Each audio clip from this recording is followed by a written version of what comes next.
A gente tem aqui o professor Alexandre José Gonçalves de Medeiros. O professor Alexandre é licenciado em Física pela Universidade Federal de Pernambuco, mestre em Ensino de Ciências pela Universidade de São Paulo e PhD em Science Education pela University of Leeds, na Inglaterra. Tem vasta experiência na área de História e Filosofia da Ciência aplicada ao ensino de Física, além de atuar nas áreas de formação de conceitos científicos e matemáticos e de instrumentação para o ensino de Física. Na atuação profissional, foi professor na Universidade de Pernambuco, pesquisador visitante na Universidade de São Paulo e professor efetivo na Universidade Federal Rural de Pernambuco. Hoje é professor visitante aqui na UFESA, atuando junto com o mestrado nacional profissional em ensino de física. O professor tem mais de 50 artigos publicados em periódicos nacionais e internacionais, 4 livros publicados, além de inúmeros trabalhos apresentados em eventos científicos, capítulos de livros e orientações de trabalhos científicos. Veja, eu vou fazer um breve retrospecto da história desses produtos educacionais, fazendo um contraponto entre ensino e pesquisa e ensino. Eu diria que, na década de 50, depois da Segunda Guerra Mundial, durante a década de 50, houve um conflito de Guerra Fria, e ao final dessa década de 50, com o lançamento do Sputnik, os americanos entraram realmente numa crise, perceberam que eles precisavam mudar o seu ensino para conseguir acompanhar os desenvolvimentos da educação científica no mundo, né?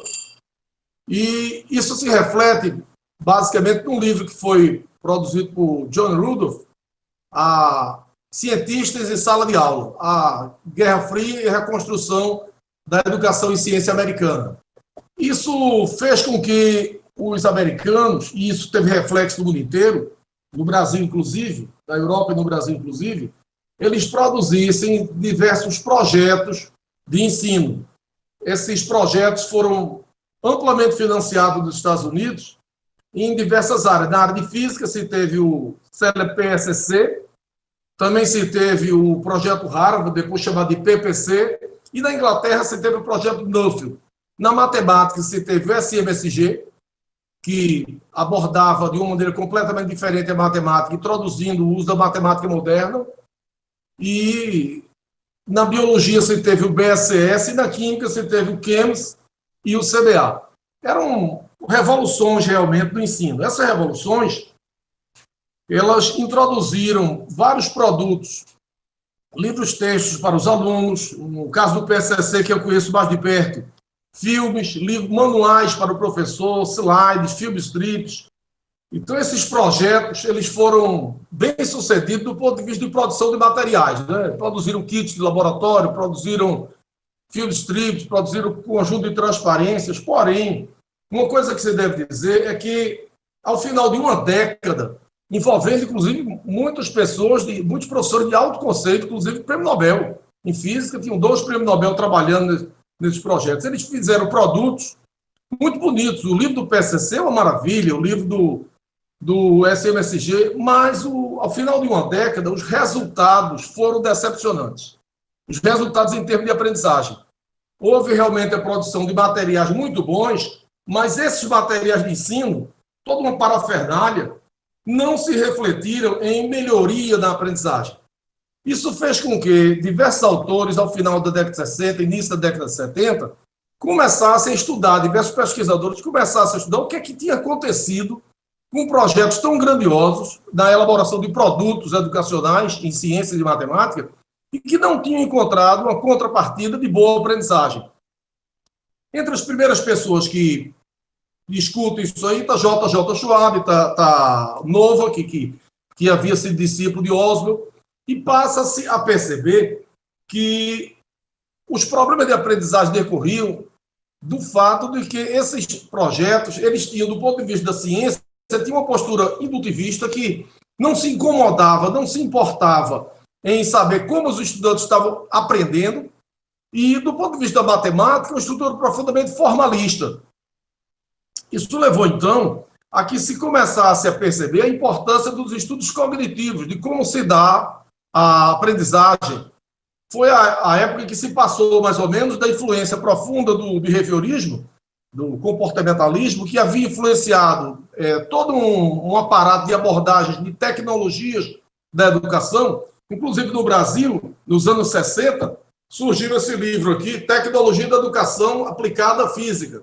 Isso caracteriza muito bem o tipo de abordagem dos anos 60, de elaboração de produtos sem envolver pesquisa. A partir, então, dessa década de 60, e principalmente a partir da década de 80, os estudos cognitivos levaram ao surgimento de várias pesquisas do que se chama hoje de construtivismo, nas suas muitas linhas, em que se leva em consideração o conhecimento prévio que os estudantes trazem, né?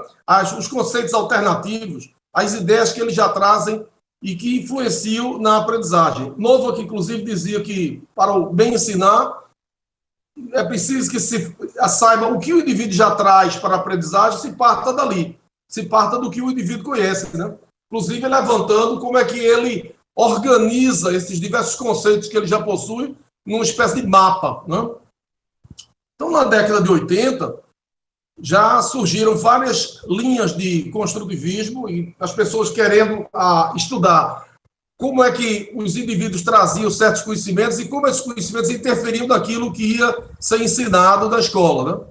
Outras abordagens já mais recentes já levaram para o campo por exemplo, no caso da matemática, da etnomatemática, no caso da ciência, do modo geral, etnociência, onde se leva em consideração questões históricas e também questões sociológicas, né?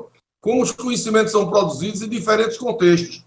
Tudo isso fez com que a produção de materiais, quando fosse feita, passasse a ser balizada por uma pesquisa, para se pesquisar como os estudantes aprendiam. A pesquisa e a aprendizagem passou a influenciar mais diretamente o ensino de ciências, o que não era feito na década de 60. E hoje em dia se tem já, não é assim tão novo, mas se tem como um paradigma o professor enquanto pesquisador. Chama-se muitas vezes até o professor reflexivo.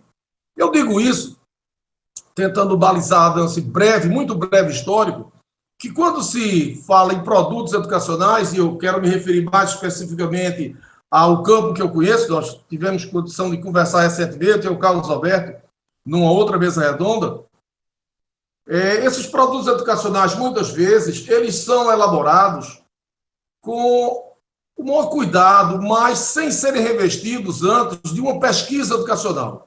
Eles não são apresentados como se fosse uma resposta a um problema da aprendizagem que ele identificava.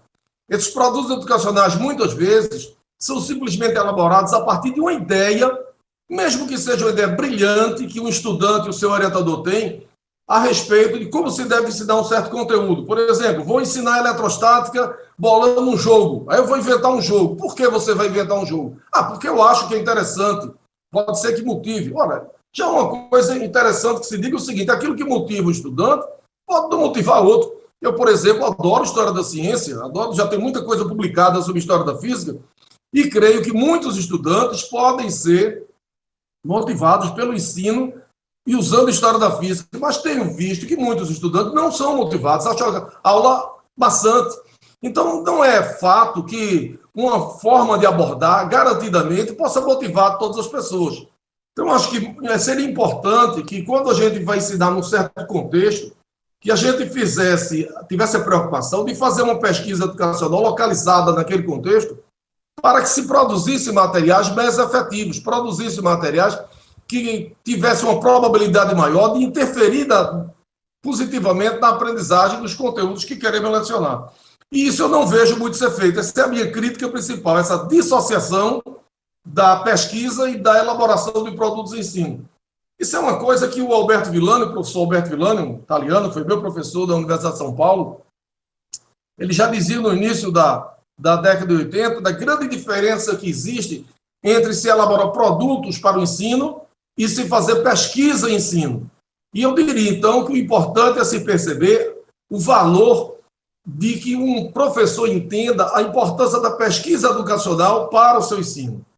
Se nesses nossos mestrados nós tivéssemos a oportunidade de dar aos estudantes desses mestrados a possibilidade de fazer uma primeira pesquisa em educação, identificar os problemas que eles sentem na condução de determinados conteúdos, e a partir dos resultados dessa pesquisa sobre aprendizagem, eles propusessem, então, a elaboração de um certo produto, eu acho que isso teria muito mais consequência do que produtos que são elaborados simplesmente porque o indivíduo teve uma ideia de fazer um joguinho, de fazer um programa de computador, de escrever um texto sobre como ensinar termodinâmica, de introduzir tópico de história da física para ensinar determinado conteúdo de eletrostática, coisa desse tipo.